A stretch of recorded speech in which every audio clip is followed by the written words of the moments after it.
Hello friends, welcome to the channel quick book learner. I am Sakshi और जो आज हम पढ़ेंगे वो एमपीपीसीएस प्रीलिम्स 2024 के लिए यूनिट 6 पढ़ रहे हैं। यूनिट 6 में हम क्या पढ़ रहे हैं? हम भारत और मध्य प्रदेश की अर्थव्यवस्था के बारे में पढ़ रहे हैं। फ्रेंड्स, जो आज हमारा टॉपिक होगा वो आसियान से संबंधित होगा और ये जो लेक्चर है वो निर्माण आईएएस की बुक से डेडिकेटेड है। आप चाहें तो उस बुक को भी रेफर कर सकते हैं या आप चाहें तो मेरे साथ भी पढ़ सकते हैं। तो हम बात करते हैं किसके बारे में? आसियान के बारे में। तो सबसे पहले हम क्या देखते हैं? तो सबसे पहले हम जो बात करेंगे, हम परिचय के बारे में बात करेंगे। आसियान में हम परिचय देखते हैं। तो आसियान दक्षिण पूर्व एशियाई देशों का एक संघ है। तो हमने आसियान के बारे में पढ़ा कि आसियान जो है वो दक्षिण पूर्व एशियाई देशों का क्या है? एक संघ है। दक्षिण पूर्व एशियाई देशों का एक संघ है जिसका गठन दक्षिण पूर्वी एशियाई देशों में आर्थिक विकास की गति को तेज करने एवं क्षेत्र में स्थिरता स्थापित करने के लिए किया गया है। हमने क्या पढ़ा? हमने पढ़ा कि आसियान जो है वो दक्षिण पूर्व एशियाई देशों का एक संघ है। कौन से? दक्षिण पूर्व एशियाई देशों का संघ है जिसका गठन दक्षिण पूर्व एशियाई देशों में आर्थिक विकास की गति को तेज करना एवं क्षेत्र में स्थिरता स्थापित करने के लिए किया गया है। पूरा नाम क्या है आसियान का? तो दक्षिण पूर्व एशियाई देशों का संघ, या अगर हम इंग्लिश में बोले तो association of south east Asian Nations है। तो जो आसियान है उसका फुल फॉर्म क्या होगा? हमें ध्यान रखना है, association of south east Asian nation. दक्षिण पूर्व एशियाई देशों का संघ आसियान देश का क्या है? एक फुल फॉर्म है, पूरा नाम है। इसके बाद हम स्थापना के बारे में बात करते हैं। तो 8 अगस्त 1967 को बैंकॉक, थाईलैंड में बैंकॉक घोषणा आसियान घोषणा पत्र पर संस्थापक राष्ट्र कौन कौन से? इंडोनेशिया, मलेशिया, फिलीपींस, सिंगापुर और थाईलैंड द्वारा हस्ताक्षर करने पर आसियान की स्थापना हुई। हमें बहुत इंपॉर्टेंट फैक्ट्स है फ्रेंड, हमें ध्यान रखना है कि आसियान की स्थापना कैसे हुई। तो सबसे पहले हम बात करते हैं 8 अगस्त 1967 को। 8 अगस्त 1967 को बैंकॉक, थाईलैंड में बैंकॉक घोषणा, आसियान घोषणा पत्र भी जिसे कहते हैं, तो थाईलैंड में बैंकॉक घोषणा पर संस्थापक राष्ट्र में कौन? इंडोनेशिया, मलेशिया, फिलीपींस, सिंगापुर और थाईलैंड द्वारा हस्ताक्षर करने पर आसियान की क्या हुई? स्थापना हुई। तो ध्यान रखना है, 8 अगस्त 1967 को बैंकॉक, थाईलैंड में बैंकॉक घोषणा पर संस्थापक राष्ट्र कौन कौन से? इंडोनेशिया, मलेशिया, फिलीपींस, सिंगापुर और थाईलैंड द्वारा हस्ताक्षर करने पर आसियान की क्या हुई? आसियान संगठन की क्या हुई? स्थापना हुई। इसके बाद स्थापना के बाद संघ में ब्रुनेई कब जोड़ा गया? 1984 में, वियतनाम 1995 में, लाओस 1997 में, म्यांमार 1997 में, कंबोडिया 1999 में, तिमोर लेस्ते 2023 में जैसे देश शामिल हुए। और वर्तमान में इसमें कुल सदस्य देशों की संख्या कितनी है? तो कुल सदस्य देशों की संख्या 11 है। तो हमें ध्यान रखना है, 8 अगस्त 1967 को बैंकॉक, थाईलैंड में बैंकॉक घोषणा पत्र पर संस्थापक राष्ट्र, और संस्थापक राष्ट्र में कौन कौन थे? इंडोनेशिया, मलेशिया, फिलीपींस, सिंगापुर और थाईलैंड द्वारा हस्ताक्षर करने के बाद आसियान की स्थापना होती है। इसकी स्थापना के बाद कौन कौन से देश जुड़े? तो अगर हम बात करें तो 1 2 3 4 5 तो संस्थापक राष्ट्र थे। संस्थापक के बाद कौन जुड़ा? तो 1984 में ब्रुनेई, वियतनाम 1995 में, लाओस और म्यांमार 1997 में और कंबोडिया 1999 में। तिमोर लेस्ते जो हैं वो अभी अगर हम बात करें तो तिमोर लेस्ते 2023 जैसे देश शामिल हुए। और वर्तमान में आसियान संगठन की या आसियान संघ के कुल सदस्य देशों की संख्या कितनी है? तो 11 है। इसके बाद हम निर्माण कैप्सूल को देखें तो वर्ष 1992 में भारत आसियान का क्षेत्रीय संवाद भागीदार था। तो ध्यान रखना है, क्योंकि ये भारत के परिप्रेक्ष्य में हम बात कर रहे हैं, तो वर्ष 1992 में भारत जो है वो आसियान का क्या था? क्षेत्रीय संवाद भागीदार था। और वर्ष 1996 में भारत का आसियान द्वारा पूर्ण वार्ताकार का दर्जा प्रदान किया गया। पूर्ण वार्ताकार का क्या किया गया है? दर्जा प्रदान किया गया है। तो हमने क्या पढ़ा? वर्ष 1992 में भारत आसियान का क्षेत्रीय संवाद भागीदार था और वर्ष 1996 में भारत का आसियान द्वारा पूर्ण वार्ताकार का क्या किया गया है? दर्जा प्रदान किया गया है। इसके बाद आसियान संघ के बारे में अगर हम बात करें तो हम आदर्श वाक्य देखते हैं। तो आसियान का आदर्श वाक्य क्या है? 1 विजन 1 आइडेंटिटी 1 कम्युनिटी। ध्यान रखना है, 1 विजन 1 आइडेंटिटी और 1 कम्युनिटी आदर्श वाक्य किसका? आसियान संघ का। आसियान दिवस कब मनाया जाता है? 8 अगस्त को मनाया जाता है। प्रथम महासचिव कौन थे? तो प्रथम महासचिव का नाम आर्डार सोनो था। एच आर्डार सोनो जो हैं ये प्रथम क्या थे, महासचिव थे। ध्यान रखना है हमें कि आदर्श वाक्य है one vision one identity one community. ASEAN दिवस 8 अगस्त को मनाया जाता है। प्रथम महासचिव कौन है, एच आर्डार सोनो है। कार्यकारी भाषा क्या है, अंग्रेजी है। मुख्यालय या केंद्रीय सचिवालय कहाँ पर है, तो जकार्ता इंडोनेशिया में है। तो ये जो मुख्यालय या केंद्रीय सचिवालय है इसकी स्थापना कब की गई थी, तो फरवरी 1976 में की गई थी। कब की गई थी, फरवरी 1976 में। तो हमें ध्यान रखना है, कंफ्यूजन बिल्कुल नहीं रखना है अपने दिमाग में कि आसियान संघ की स्थापना कब की गई थी, तो 8 अगस्त 1967 की। और आसियान के सचिवालय की जो स्थापना है वो कब की गई थी, तो फरवरी 1976 में की गई थी।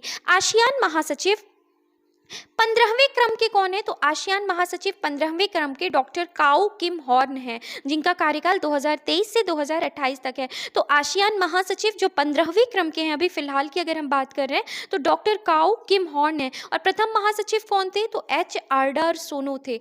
और विशेष की अगर हम बात करें तो आसियान के महासचिव का पद प्रत्येक 2 वर्ष के लिए प्रत्येक सदस्य देश को क्रम में चुनाव के आधार पर दिया जाता है। तो विशेष की अगर हम बात करें तो आसियान के महासचिव का पद प्रत्येक 2 वर्ष के लिए प्रत्येक सदस्य देश को क्रम में चुनाव के आधार पर दिया जाता है। इसके बाद आसियान के उद्देश्य के बारे में अगर हम बात करें तो आर्थिक सहयोग तथा आर्थिक स्थायित्व को बनाए रखना, आर्थिक सहयोग और आर्थिक स्थायित्व को बनाए रखना, कृषि एवं उद्योग क्षेत्र में नवीन तकनीक को बढ़ावा देना, क्षेत्रीय शांति और स्थिरता को प्रोत्साहित करना, समान उद्देश्य वाले क्षेत्रीय अंतर्राष्ट्रीय संगठनों के साथ सहयोग करना, सामाजिक आर्थिक व सांस्कृतिक क्षेत्रों में सक्रिय सहयोग के अलावा वैज्ञानिक शैक्षणिक तकनीकी एवं प्रशासनिक क्षेत्रों में परस्पर सहयोग करके विकास करना। तो ये आसियान संघ का क्या है, ये आसियान संघ के जो हैं वो उद्देश्य हैं। तो उद्देश्य हमें ध्यान रखना है कि आर्थिक सहयोग तथा आर्थिक स्थायित्व को बनाए रखना, कृषि एवं उद्योग क्षेत्र में नवीन तकनीक को बढ़ावा देना, क्षेत्रीय शांति और स्थिरता को प्रोत्साहित करना, समान उद्देश्य वाले क्षेत्रीय अंतर्राष्ट्रीय संगठनों के साथ सहयोग करना,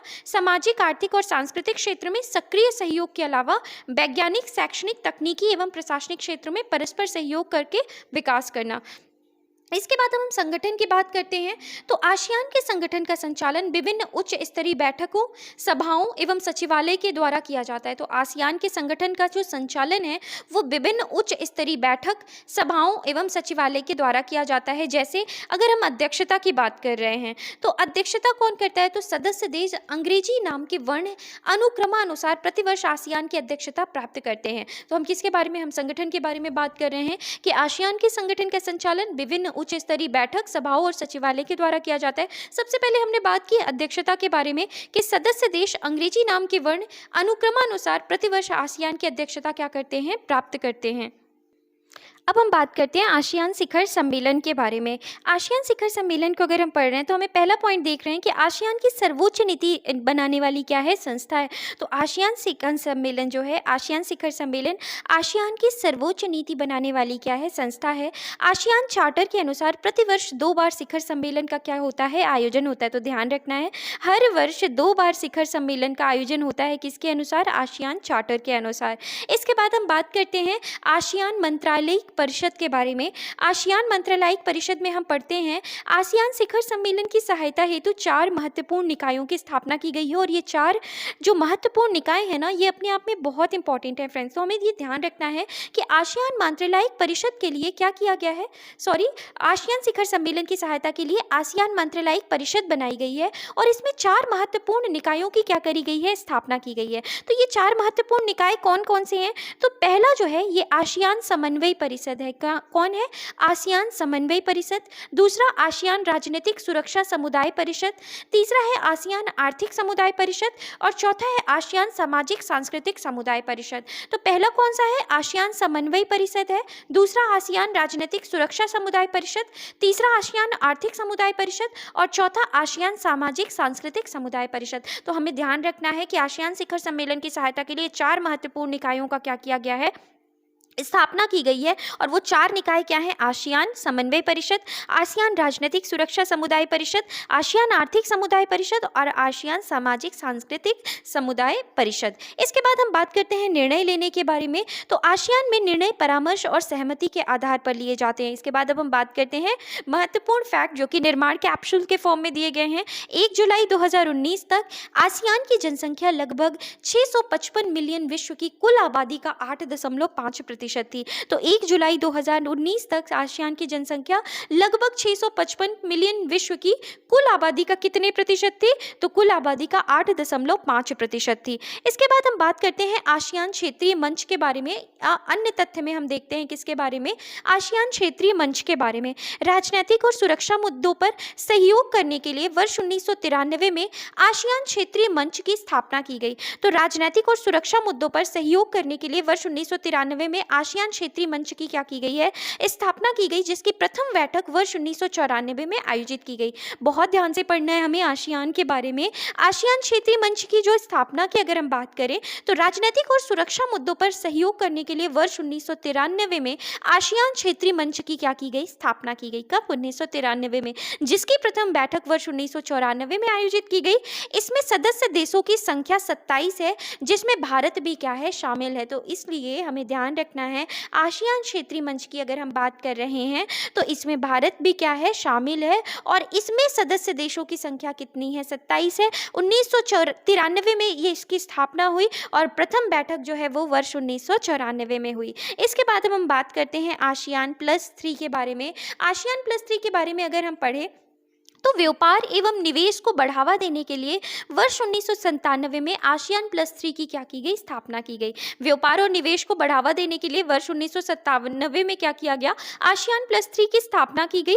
इसमें आसियान के साथ चीन, जापान, दक्षिण कोरिया शामिल है। तो हमने क्या बात की? हम पढ़ रहे हैं ASEAN+3 के बारे में। तो व्यापार और निवेश को बढ़ावा देने के लिए वर्ष 1997 में ASEAN+3 की स्थापना की गई, जिसमें कौन कौन से देश शामिल हैं? चीन है, जापान है और दक्षिण कोरिया क्या है? शामिल है। इसके बाद हम बात करते हैं पूर्वी एशिया शिखर सम्मेलन की। ईस्ट एशियन अगर हम बात करें एसोसिएशन की बात करते हैं तो पूर्वी एशिया शिखर सम्मेलन की अगर हम बात करें तो वर्ष 2005 में आयोजित हुआ। वर्ष 2005 में क्या हुआ? पूर्वी एशिया शिखर सम्मेलन क्या हुआ? आयोजित हुआ। तो हम बात किसके बारे में कर रहे हैं? हम बात कर रहे हैं पूर्वी एशिया शिखर सम्मेलन के बारे में, जिसकी स्थापना कब हुई? वर्ष 2005 में हुई। पूर्वी एशिया शिखर सम्मेलन में कौन कौन से देश शामिल हैं? तो इसमें जो शामिल हैं, इसमें आसियान के साथ ऑस्ट्रेलिया, चीन, भारत, जापान, न्यूजीलैंड, रूस, दक्षिण कोरिया और संयुक्त राज्य अमेरिका के राष्ट्राध्यक्ष भाग लेते हैं। तो हम किसके बारे में बात करें? हम बात करें पूर्वी एशिया शिखर सम्मेलन में।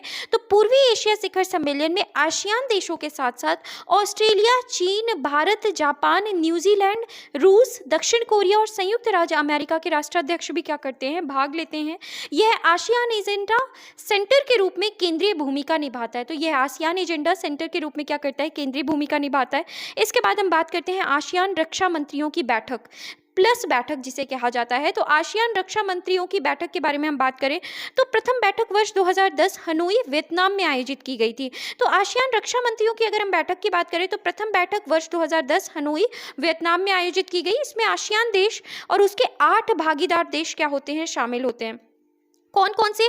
तो ऑस्ट्रेलिया, चीन, भारत, जापान, न्यूजीलैंड, रूसी संघ, संयुक्त राज्य अमेरिका, रिपब्लिक ऑफ कोरिया। तो इसमें आसियान देश के साथ उसके 8 भागीदार देश शामिल होते हैं। कौन कौन से? ऑस्ट्रेलिया, चीन, भारत, जापान, न्यूजीलैंड, रूसी संघ, संयुक्त राज्य अमेरिका, रिपब्लिक ऑफ कोरिया। यह क्षेत्र में शांति, स्थिरता, सुरक्षा के संदर्भ में क्या होती है? कार्यरत रहती है। तो हमने किसके बारे में बात की? हमने बात की आसियान रक्षा मंत्रियों की बैठक के बारे में। प्रथम वर्ष बैठक जब हुई थी पहली बार 2010 हनोई, वियतनाम में हुई। इसमें आसियान देश और उसके 8 भागीदार देश शामिल होते हैं और जैसे ऑस्ट्रेलिया, चीन, भारत, जापान, न्यूजीलैंड, रूसी संघ, संयुक्त राज्य अमेरिका, रिपब्लिक ऑफ कोरिया। यह क्षेत्र में शांति, स्थिरता और सुरक्षा के संदर्भ में कार्यरत रहती है। आसियान के साथ ऑस्ट्रेलिया, न्यूजीलैंड, भारत, चीन, जापान और दक्षिण कोरिया के समूह को ASEAN+6 कहते हैं। तो ध्यान रखना है आसियान के साथ ऑस्ट्रेलिया, न्यूजीलैंड, भारत, चीन, जापान और दक्षिण कोरिया के समूह को क्या कहा जाता है? ASEAN+6 कहते हैं। वर्ष 1976 में दक्षिण पूर्व एशिया एमिटी और सहयोग संधि की गई है। तो वर्ष 1976 में दक्षिण पूर्व एशिया एमिटी और क्या की गई है? सहयोग संधि की गई है। आसियान द्वारा वर्ष 1976 में उद्योग समझौता किया गया। वर्ष 1981 में आसियान ने कृषि विकास और आयोजन केंद्र की स्थापना की। तो हमें ध्यान रखना है 1976 में क्या की गई है? तो 1976 में दक्षिण पूर्व एशिया एमिटी का क्या किया गया है? सहयोग संधि हुई है। और आसियान आसियान द्वारा वर्ष 1976 में उद्योग समझौता किया गया है। वर्ष 1981 में आसियान ने कृषि विकास और आयोजन केंद्र की क्या की स्थापना की। वर्ष 1993 में आसियान विजन 2020 को अपनाया गया है। तो वर्ष ध्यान रखना है, वर्ष 1993 में आसियान विजन 2020 को क्या किया गया है, अपनाया गया है। तो आसियान विजन 2020 को कब अपनाया गया है? वर्ष 1993 में। वर्ष 1995 में दक्षिण पूर्व एशिया को परमाणु मुक्त क्षेत्र बनाने पर आसियान सदस्यों के मध्य समझौता हुआ। तो वर्ष 1995 में दक्षिण पूर्व एशिया को परमाणु मुक्त क्षेत्र बनाने के लिए आसियान सदस्यों के मध्य क्या हुआ है? समझौता हुआ है। 24 जुलाई 1999 में सिंगापुर में आसियान द्वारा दक्षिण पूर्व एशिया परमाणु रहित जोन आयोग का क्या किया गया है? गठन किया गया है। तो 24 जुलाई 1999 में सिंगापुर में आसियान द्वारा दक्षिण पूर्व एशिया परमाणु रहित जोन आयोग का क्या किया गया है? गठन किया गया। तो ध्यान रखना है, दक्षिण पूर्व एशिया परमाणु रहित जोन आयोग का गठन 24 जुलाई 1999 में सिंगापुर में आसियान देश के द्वारा किया गया है, आसियान संघ के द्वारा किया गया है। आसियान के 10वें शिखर सम्मेलन बाली इंडोनेशिया वर्ष 2003 में आसियान कॉनकॉर्ड 2 संधि पर हस्ताक्षर किए गए। तो आसियान का जो 10वां शिखर सम्मेलन जो कहाँ हुआ था? इंडोनेशिया बाली में हुआ था। वर्ष 2003 में आसियान कॉनकॉर्ड 2 संधि पर क्या किए गए? हस्ताक्षर किए गए। वर्ष 2003 में आसियान समुदाय की स्थापना के लिए बाली कॉनकॉर्ड द्वितीय संपन्न हुई। तो 2003 में आसियान समुदाय की स्थापना के लिए क्या? बाली कॉनकॉर्ड द्वितीय संपन्न हुई। और वर्ष 2007 में सेबू घोषणा आसियान समुदाय की स्थापना के संदर्भ में लाई गई। तो वर्ष 2007 में सेबू घोषणा जो है वो आसियान समुदाय की स्थापना के संदर्भ में लाई गई। 15 दिसंबर 2008 में आसियान चार्टर लागू हुआ, जो कानूनी रूप से क्या होता है? बाध्यकारी समझौता होता है। तो 15 दिसंबर 2008 में आसियान चार्टर लागू हुआ, जो कानूनी रूप से क्या है? बाध्यकारी समझौता है। वर्ष 2007 में सेबू घोषणा आसियान समुदाय की स्थापना के संदर्भ में लाई गई। और वर्ष 2003 में आसियान समुदाय की स्थापना के लिए बाली कॉनकॉर्ड द्वितीय क्या हुआ? संपन्न हुआ। और हमने पढ़ा भी था कि 10वां शिखर सम्मेलन बाली इंडोनेशिया में हुआ, और जहां पे आसियान कॉनकॉर्ड 2 संधि पर क्या किए गए थे? हस्ताक्षर किए गए थे। इसके बाद हम देखते हैं वर्ष 2015 में आसियान समुदाय का क्या हुआ? शुभारंभ हुआ। वर्ष 2015 में आसियान समुदाय का क्या हुआ? शुभारंभ हुआ। वर्ष 2020 में स्वतंत्र व्यापार क्षेत्र आफ्टा, एशियन फ्री ट्रेड एरिया आफ्टा की स्थापना का मार्ग प्रशस्त हुआ। तो वर्ष 2020 में स्वतंत्र व्यापार क्षेत्र आफ्टा, आसियान फ्री ट्रेड एरिया आफ्टा की स्थापना का क्या हुआ? मार्ग प्रशस्त हुआ। तो हमें ध्यान रखना है, आफ्टा जो है इसका फुल फॉर्म क्या है? Asian free trade area. इसकी जो स्थापना है वो कब हुई? वर्ष 2020 में। और वर्ष 2015 में आसियान समुदाय का क्या हुआ? शुभारंभ हुआ। वर्ष 2022 को भारत आसियान मैत्री वर्ष घोषित किया गया। तो ध्यान रखना है, वर्ष 2022 को भारत आसियान मैत्री वर्ष क्या किया गया था? घोषित किया गया था। इसके बाद हम बात करते हैं भारत और आसियान के बारे में। तो आसियान के साथ भारत का संबंध उसकी विदेश नीति और एक्ट ईस्ट पॉलिसी का एक प्रमुख क्या है? स्तंभ है। तो आसियान के साथ भारत का संबंध उसकी विदेश नीति और एक्ट ईस्ट पॉलिसी का एक प्रमुख क्या है? स्तंभ है। भारत के पास जकार्ता में आसियान और पूर्वी एशिया शिखर सम्मेलन के लिए अलग अलग मिशन हैं। भारत और आसियान में पहले से ही 25 साल की डायलॉग पार्टनरशिप, 15 साल की समिट लेवल इंटरैक्शन और 5 साल की स्ट्रैटेजिक पार्टनरशिप है। तो भारत और आसियान में अगर हम बात कर रहे हैं तो पहले से ही 25 साल का डायलॉग पार्टनरशिप है, 15 साल की समिट लेवल इंटरैक्शन है और 5 साल की स्ट्रैटेजिक पार्टनरशिप है। इसके बाद अगर हम बात करें आर्थिक सहयोग के बारे में, तो आसियान भारत का चौथा सबसे बड़ा व्यापारिक भागीदार है। तो आसियान जो है, आसियान देश जो लोग हैं, आसियान जो संघ में जुड़े देश हैं, वो भारत का चौथा सबसे बड़ा व्यापारिक क्या है? भागीदार है। आसियान के साथ भारत का अनुमानित व्यापार भारत के कुल व्यापार का लगभग 10.6% है। ध्यान रखना है कि आसियान भारत का चौथा सबसे बड़ा क्या है? व्यापारिक भागीदार है। आसियान के साथ भारत का अनुमानित व्यापार भारत के कुल व्यापार का लगभग 10.6% है। भारत के कुल निर्यात का आसियान से निर्यात लगभग कितना होता है? तो भारत के कुल निर्यात का आसियान से निर्यात लगभग 11.28% है। इसके बाद हम बात करते हैं एशियन इंडिया के बारे में, एशियन इंडिया बिजनेस काउंसिल के बारे में, जिसे AIBC भी कहते हैं। तो Asian India business council Bharat और आसियान देशों के निजी क्षेत्र के प्रमुख उद्यमियों को एक मंच पर लाने के लिए वर्ष 2003 में इसकी क्या की गई है, स्थापना की गई है। तो ध्यान रखना है, आसियान इंडिया बिजनेस काउंसिल की स्थापना 2003 में की गई। भारत और आसियान देशों के निजी क्षेत्र के प्रमुख उद्यमियों को एक मंच पर लाने के लिए आसियान इंडिया बिजनेस काउंसिल की क्या करी गई, स्थापना, जो कब की गई, 2003 में। इसके बाद हम बात करते हैं सामाजिक सांस्कृतिक सहयोग के बारे में। तो आसियान के साथ पीपल टू पीपल इंटरेक्शन को बढ़ावा देने के लिए कार्यक्रम जैसे भारत में आसियान छात्रों को आमंत्रित करना, आसियान राजनयिकों के लिए विशेष प्रशिक्षण पाठ्यक्रम, सांसदों का आदान प्रदान आदि क्या किए जाते हैं, आयोजित किए जाते हैं। निधियों के बारे में अगर हम बात करें तो आसियान देशों को निम्नलिखित निधियों से क्या दी जाती है, वित्तीय सहायता प्रदान की जाती है। तो ध्यान रखना है, आसियान देशों को कहाँ कहाँ से निम्नलिखित निधियों से क्या दी जाती है, वित्तीय सहायता प्रदान की जाती है। तो सबसे पहले आसियान के बारे में अगर हम बात करें तो भारत सहयोग कोष, भारत सहयोग कोष। दूसरा है आसियान में अगर हम देखें तो Bharat S&T science and technology development कोष, और तीसरा है भारत ग्रीन फंड कोष। तो ये जो निधियां हैं यहाँ से क्या दी जाती हैं, आसियान देशों को वित्तीय सहायता प्रदान की जाती है। तो भारत सहयोग कोष, भारत S&T डेवलपमेंट कोष, भारत ग्रीन फंड। इसके बाद हम बात करते हैं दिल्ली घोषणा के बारे में। तो आसियान भारत रणनीतिक साझेदारी के तहत सहयोग के प्रमुख क्षेत्र के रूप में समुद्री डोमेन में सहयोग करेगा। तो दिल्ली घोषणा में क्या बात की गई है, आसियान भारत रणनीतिक साझेदारी के तहत सहयोग के प्रमुख क्षेत्र के रूप में समुद्री डोमेन में क्या करेगा, सहयोग करना। दिल्ली संवाद में आसियान और भारत के बीच राजनीतिक सुरक्षा और आर्थिक मुद्दों पर चर्चा के लिए क्या है, महत्वपूर्ण है। तो ध्यान रखना है, दिल्ली घोषणा की अगर हम बात कर रहे हैं तो आसियान भारत रणनीतिक साझेदारी के तहत सहयोग के प्रमुख क्षेत्र के रूप में समुद्री डोमेन में सहयोग करना। दिल्ली संवाद में आसियान और भारत के बीच राजनीतिक सुरक्षा और आर्थिक मुद्दों पर चर्चा के लिए महत्वपूर्ण है। आसियान भारत केंद्र के बारे में अगर बात करें तो भारत और आसियान में संगठन और थिंक टैंकों के साथ नीति अनुसंधान, रक्षा और नेटवर्किंग गतिविधियों को शुरू करने के लिए स्थापित केंद्र है। तो आसियान भारत केंद्र जो है ये भारत और आसियान में संगठन और थिंक टैंकों के साथ नीति अनुसंधान, रक्षा और नेटवर्किंग गतिविधियों को शुरू करने के लिए क्या है, स्थापित केंद्र है। इसके बाद हम बात करते हैं भारत के लिए आसियान का महत्व। तो भारत को आर्थिक और सुरक्षा कारणों से आसियान देशों के साथ घनिष्ठ राजनीतिक संबंध की क्या है, आवश्यकता है। तो भारत को आर्थिक और सुरक्षा कारणों से आसियान देशों के साथ घनिष्ठ राजनीतिक संबंध की क्या है, आवश्यकता है। कनेक्टिविटी परियोजनाएं पूर्वोत्तर भारत को केंद्र में रखती है, जिससे पूर्वोत्तर राज्यों की आर्थिक वृद्धि क्या होती है, सुनिश्चित होती है। तो पहली चीज तो हमने बात की कि आर्थिक और सुरक्षा कारणों से, दूसरा कनेक्टिविटी परियोजनाओं के कारण से, तीसरा अगर हम देखें तो आसियान देशों के साथ बेहतर व्यापार संबंधों का मतलब होगा कि चीन की मौजूदगी का प्रतिकार तथा क्षेत्र में भारत के लिए आर्थिक वृद्धि और विकास। तो आसियान देशों के साथ बेहतर व्यापार संबंधों का मतलब होगा कि चीन की मौजूदगी का प्रतिकार और क्षेत्र में भारत के लिए आर्थिक वृद्धि और विकास। इसके बाद आसियान देशों के साथ बेहतर व्यापार संबंधों का मतलब होगा कि चीन की मौजूदगी का प्रतिकार तथा क्षेत्र में भारत के लिए आर्थिक वृद्धि और विकास।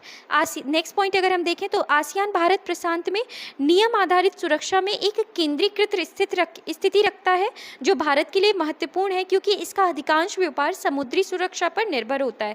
तो आसियान भारत प्रशांत में नियम आधारित सुरक्षा में एक केंद्रीकृत स्थिति रखता है, जो भारत के लिए महत्वपूर्ण है क्योंकि इसका अधिकांश व्यापार समुद्री सुरक्षा पर क्या है, निर्भर है। इसके बाद हम बात करें पूर्वोत्तर में उग्रवाद और आतंकवाद का मुकाबला करने, कर की चोरी आदि से बचने के लिए आसियान देशों के साथ सहयोग होना क्या है, आवश्यक है। तो हमने ये किसके बारे में बात की, भारत के लिए आसियान के महत्व के बारे में बात की। इसके बाद अगला हम 43वां आसियान शिखर सम्मेलन की बात करते हैं। तो प्रारंभ 4 सितंबर 2023 को हुआ, कहाँ, जकार्ता, इंडोनेशिया में। 4 से 7 सितंबर 2023 के मध्य 43वें आसियान शिखर सम्मेलन एवं संबंधित बैठकों का आयोजन जकार्ता, इंडोनेशिया में संपन्न हुआ। कब से कब तक, 4 से 7 सितंबर 2023 के मध्य 43वें आसियान शिखर सम्मेलन कहाँ आयोजित हुए, तो जकार्ता, इंडोनेशिया में। अध्यक्षता किसने की, इंडोनेशिया के राष्ट्रपति जोको विडोडो द्वारा की गई। थीम क्या था, तो आसियान मैटर्स, एपिसेंट्रम ऑफ ग्रोथ जो था वो थीम था। अगले शिखर सम्मेलन हेतु अध्यक्षता जो है वो इंडोनेशिया द्वारा किसको, कौन से देश को सौंपी गई है, लाओस को सौंपी गई है। लाओस को क्या है, ये जो अगला 44वां जो आसियान शिखर सम्मेलन है वो कौन सा देश करेगा, तो वो लाओस के द्वारा क्या होगा, आयोजित होगा। इसके बाद वर्ष 2024 में लाओस में होने वाले 44वें शिखर सम्मेलन की theme enhancing connectivity and resilience नामक विषय पर केंद्रित रहेगी। तो वर्ष 2024 में लाओस में होने वाले 44वें शिखर सम्मेलन की theme enhancing connectivity and resilience नामक विषय पर क्या होगी, केंद्रित रहेगी। प्रधानमंत्री नरेंद्र मोदी ने 6 से 7 सितंबर 2023 के मध्य जकार्ता इंडोनेशिया की यात्रा क्या करी, संपन्न की। इस यात्रा के दौरान प्रधानमंत्री मोदी ने 20वें आसियान भारत शिखर सम्मेलन और 18वें पूर्वी एशिया शिखर सम्मेलन में क्या किया, भाग लिया। तो हमें ध्यान रखना है, प्रधानमंत्री नरेंद्र मोदी ने 6 से 7 सितंबर 2023 के मध्य जकार्ता इंडोनेशिया की यात्रा संपन्न की और इस यात्रा के दौरान प्रधानमंत्री मोदी ने 20वें आसियान भारत शिखर सम्मेलन और 18वें पूर्वी एशिया शिखर सम्मेलन में क्या किया, भाग लिया। 7 सितंबर 2023 को जकार्ता इंडोनेशिया में 20वां आसियान भारत शिखर सम्मेलन आयोजित किया गया। तो 7 सितंबर 2023 को जकार्ता इंडोनेशिया में 20वां आसियान भारत शिखर सम्मेलन क्या किया गया, आयोजित किया गया। 7 सितंबर 2023 को जकार्ता इंडोनेशिया में 18वें पूर्वी एशिया शिखर सम्मेलन का आयोजन हुआ। तो 7 सितंबर 2023 को जकार्ता इंडोनेशिया में 18वें पूर्वी एशिया शिखर सम्मेलन का क्या हुआ, आयोजन किया गया।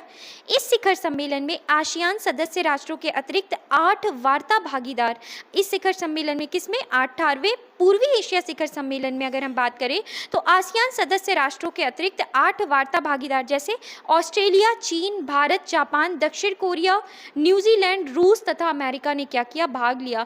तो इस शिखर सम्मेलन में आसियान सदस्य राष्ट्रों के साथ साथ किसने, ऑस्ट्रेलिया, चीन, भारत, जापान, दक्षिण कोरिया, न्यूजीलैंड, रूस और अमेरिका ने भी क्या किया, भाग लिया। इस शिखर सम्मेलन में तिमोर लेस्ते के प्रधानमंत्री पर्यवेक्षक के रूप में शामिल हुए और इसे नए सदस्य देश के रूप में क्या किया गया, शामिल किया गया। तो ध्यान रखना है, आसियान में अभी 2030 में नए देश को शामिल किया गया जिसका नाम क्या है, तिमोर लेस्ते। तो इस शिखर सम्मेलन में तिमोर लेस्ते के प्रधानमंत्री पर्यवेक्षक के रूप में शामिल हुए और इसे नए सदस्य देश के रूप में शामिल किया गया। भारत पूर्वी एशिया शिखर सम्मेलन का एक क्या है, संस्थापक सदस्य है। तो भारत पूर्वी एशिया शिखर सम्मेलन का क्या है, एक संस्थापक सदस्य है। इसके बाद अब हम बात करते हैं आसियान शिखर सम्मेलन के बारे में। तो अगर हम यहाँ आसियान शिखर सम्मेलन के बारे में बात करें तो 1976 फरवरी 1976 में कहाँ पे हुआ, इंडोनेशिया में। मेजबान शहर कौन सा था, बाली, और मेजबान नेता कौन थे, तो राष्ट्रपति सुहार्तो थे। तो ये हमने पढ़ा, पहला जो आसियान शिखर सम्मेलन 1976 में इंडोनेशिया बाली में, और कौन मेजबान नेता कौन थे, तो राष्ट्रपति सुहार्तो। फिर उसके बाद 1977 में कहाँ हुआ, मलेशिया में। कौन से शहर में, कुआलालंपुर में। प्रधानमंत्री कौन थे, तो प्रधानमंत्री टून हुसैन ओन थे। इसके बाद 1977 के बाद 1987 फिलीपींस में हुआ, कहाँ पे, मनीला में। राष्ट्रपति कोराजोन एक्विनो थे। कौन थे, राष्ट्रपति कोराजोन एक्विनो थे। इसके बाद 1992 में सिंगापुर में हुआ, शहर कौन सा, सिंगापुर, और प्रधानमंत्री कौन थे, तो प्रधानमंत्री गोह चोक टोंग थे। इसके बाद 1995 में थाईलैंड में होता है, मेजबान शहर बैंकॉक रहता है, प्रधानमंत्री कौन थे, तो बनहार्न शिल्प अर्चा थे। 2019 की अगर हम बात करते हैं तो थाईलैंड में हुआ, बैंकॉक में। प्रधानमंत्री कौन थे, तो प्रधानमंत्री प्रयुत चान-ओचा थे। 2020 में वियतनाम में हुआ, हनोई में, प्रधानमंत्री गुएन जुआन फुक थे। 12 नवंबर 2020 को होता है, तो वियतनाम में हुआ, हनोई में, और उस समय जो प्रधानमंत्री थे वो कौन थे, तो गुएन जुआन फुक थे। इसके बाद अगर हम 2021 में देखें तो कहाँ हुआ, ब्रुनेई में हुआ। कहाँ पे, कौन से शहर में, तो बंदरसेरी बेगवान। सुल्तान हसनल बोल्किया में जो थे, ये कौन थे, मेजबान नेता थे। इसके बाद 2022 अगर हम 40वां 41वां देख रहे हैं तो 2022 में हुआ, कंबोडिया में, और शहर कौन सा था, नोम पेन। प्रधानमंत्री हुन सेन थे। इसके बाद 2023 की हम बात करते हैं तो इंडोनेशिया, जो अगर शहर कौन सा था, तो लाबुआन बाजो, और राष्ट्रपति जोको विडोडो थे। और नेक्स्ट अगर हम बात करते हैं 43वें के बारे में तो 2023 में इंडोनेशिया जकार्ता, राष्ट्रपति जोको विडोडो। और 44वां 2024 में, हमें मोस्टली ये ध्यान रखना है, 2030-24 का ध्यान रखना है। 2024 में कहाँ होगा, लाओस में, प्रधानमंत्री सोनिकस्याय सिपांडोन है। इसके बाद अगर हम विशेष सम्मेलन के बारे में बात करें तो 24 अप्रैल 2021 इंडोनेशिया जकार्ता में कोविड-19 महामारी, बाहरी संबंध और सामान्य हित के चलते, और यहाँ पे इंडोनेशिया जकार्ता में 24 अप्रैल 2021 को हुआ था, और उस समय जो मेजबानी नेता थे उनका नाम क्या था, सुल्तान हसनल बोल्किया। इसके बाद अब हम क्वेश्चंस देखते हैं। पहला क्वेश्चन है कि बैंकॉक घोषणा पत्र का संबंध किस अंतर्राष्ट्रीय संगठन से है? तो बैंकॉक घोषणा पत्र का संबंध किस अंतर्राष्ट्रीय संगठन से है? तो कौन से? आसियान से है। इसके बाद नेक्स्ट क्वेश्चन है, आसियान की स्थापना कब हुई? तो आसियान की स्थापना कब हुई थी? 8 अगस्त 1967 को हुई थी। इसके बाद हम बात करते हैं, भारत को आसियान द्वारा पूर्ण वार्ताकार का दर्जा किस वर्ष प्रदान किया गया? तो पूर्ण वार्ताकार का दर्जा जो है वो किस वर्ष प्रदान किया गया था? 1996 में। नेक्स्ट क्वेश्चन है कि आसियान का मुख्यालय कहाँ अवस्थित है? तो आसियान का मुख्यालय कहाँ पर है? जाकार्ता में स्थित है।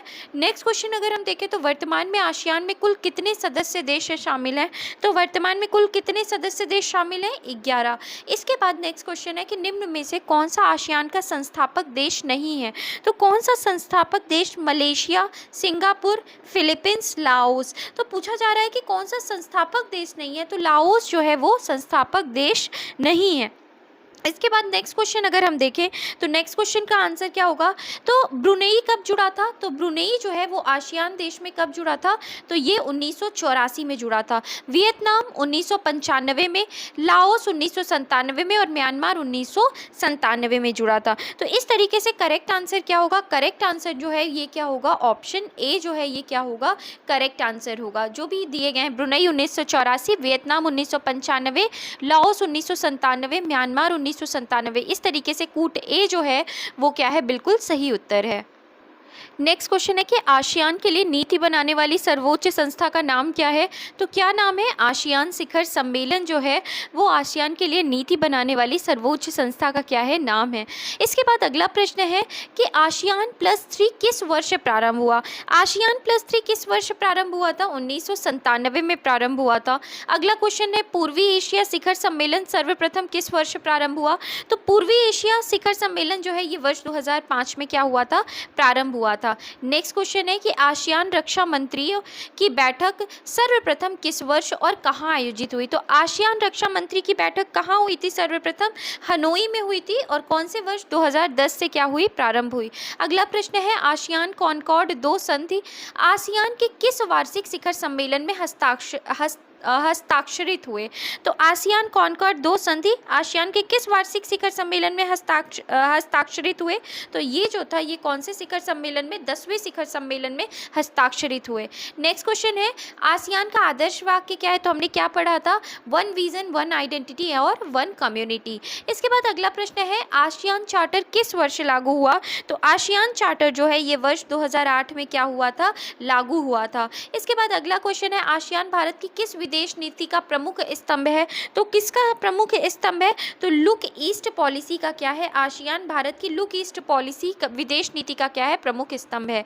इसके बाद अगला क्वेश्चन है, आसियान इंडिया बिजनेस काउंसिल की शुरुआत किस वर्ष प्रारंभ हुई? तो कौन से वर्ष प्रारंभ हुई? 2003 में आसियान इंडिया बिजनेस काउंसिल की शुरुआत हुई।